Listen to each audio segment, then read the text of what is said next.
Starting up a new print, and I wanted to get a new P-flat sheet going. So this is 256 by 256 opposite APT. It's got these arrows that go up and down.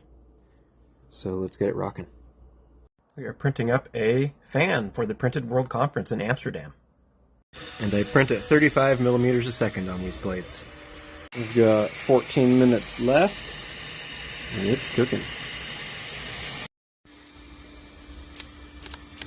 See how it turned out.